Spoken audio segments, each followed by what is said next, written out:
Do you make mistakes in your woodworking? I know I do.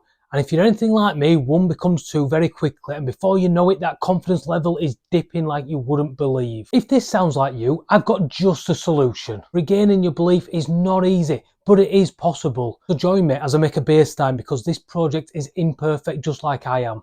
And I'm alright with that now. Don't worry, there's the usual clanger and a massive mistake. While we're looking at that, I'm going to talk you through my new mindset, how it's helped me, what I think it can do for you.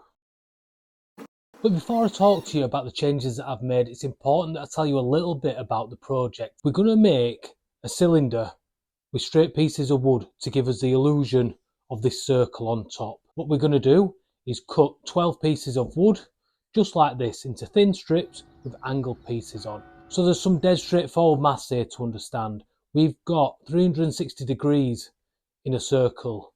So we divide that by the 12 battens that we're going to use. That should give us a total of 30 degrees per piece of wood. But there's two sides that you've got to cut, so divide your 30 by 2 gives you 15 degrees for each cut. What could go wrong on the perfectly imperfect project like this? Now I know I'm not the only one who has this issue where one mistake becomes two, makes your confidence dip, makes you wonder whether you're actually any good at the things that you're doing. This happens to a lot of people. Funnily enough, it's so common. It's said that 70% of people during their lifetime will have this feeling in one area or another. And after messing about with this for 3 or 4 minutes, I finally got it fitting nice and tight, and that's by taking 2 out. Even the maths is perfectly imperfect on this project. Well, this was a really strange feeling for me. I'm far from perfect at everything that I do, but I've usually got a good understanding and grasp of the tasks that I need to undertake. But when I was feeling down and dejected because I kept making simple mistakes, it really bothered me. Like I say, such a high number of people feel this, somewhere around the 70% mark. There's actually a term for it called imposter syndrome.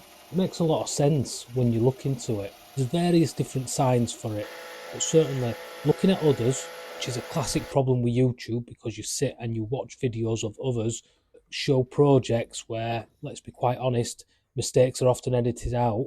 It easily leads to this feeling that the products that you're making aren't as good as what other people are doing.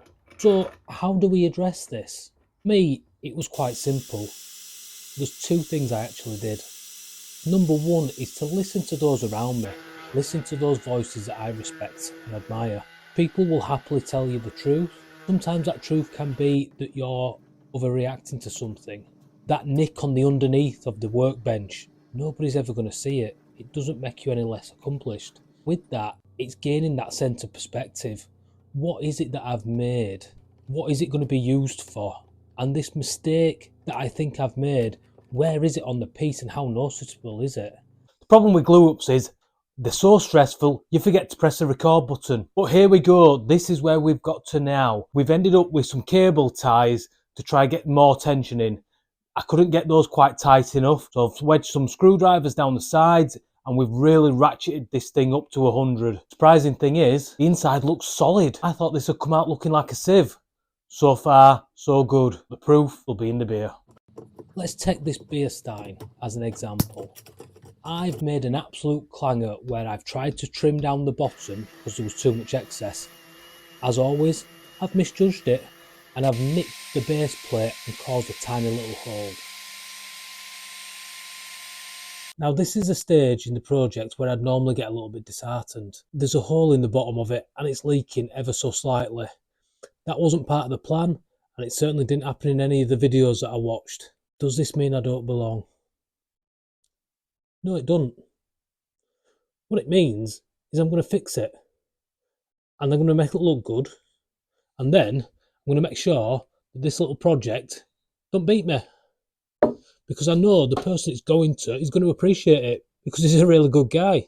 And that's the difference with this new mindset. It's not about what's going wrong. There's always going to be rough seas, but it's just about navigating your way through them to get to where you want to be. So it's about having perspective. The second part of perspective for me on a project like this is that the chap that I'm giving this to is an absolute legend. I've made many things for him over the years and he always loves getting them. He's always really happy, really pleased, and always gives good feedback. So how important is that mistake to another? For me, the projects that I make, it's that perspective that these mistakes aren't a big deal to the people around me. It's about trying to have a mindset where I understand that things go wrong. And when they do go wrong, it's okay. We can either restart or we can alter a plan. But we don't have to think that that's the end of the project or that's the end of where our ability lies. So it's trying to have that confidence, trying to block out the mistakes. And above all else, it's trying to stop watching videos comparing myself to others. There's some cracking YouTube woodworkers out there, that's without a doubt. Am I in a competition with any of them? Only in my mind. And that's what needs to change. I am not in competition with anyone on this platform. It's great to celebrate their successes, see the projects they make, but let's be honest, I know deep down they will have made mistakes at some point in their career too.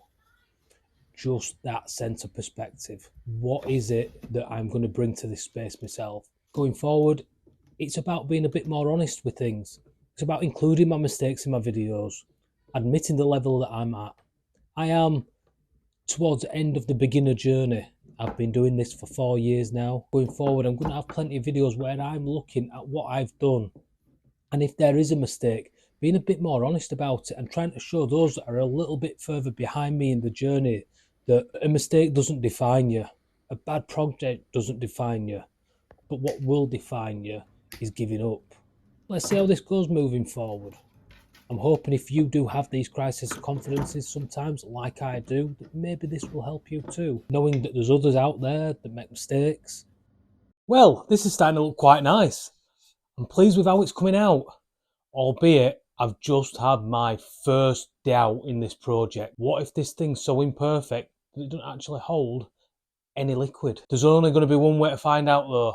We need to continue on, get some finish on it, and then we'll go for the big test. Who knows?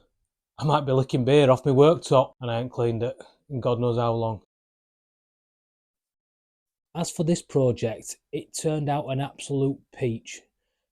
I know this is a gift, but I had to have a beer myself in it and it was absolutely fantastic. Cheers.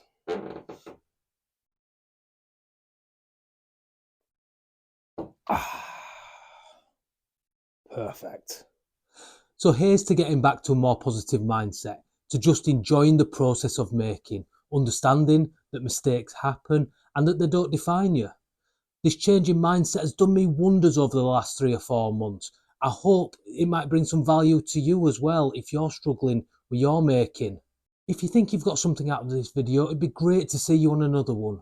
And whether I do or don't, until the next time, have a really good time in your workshop and just enjoy making.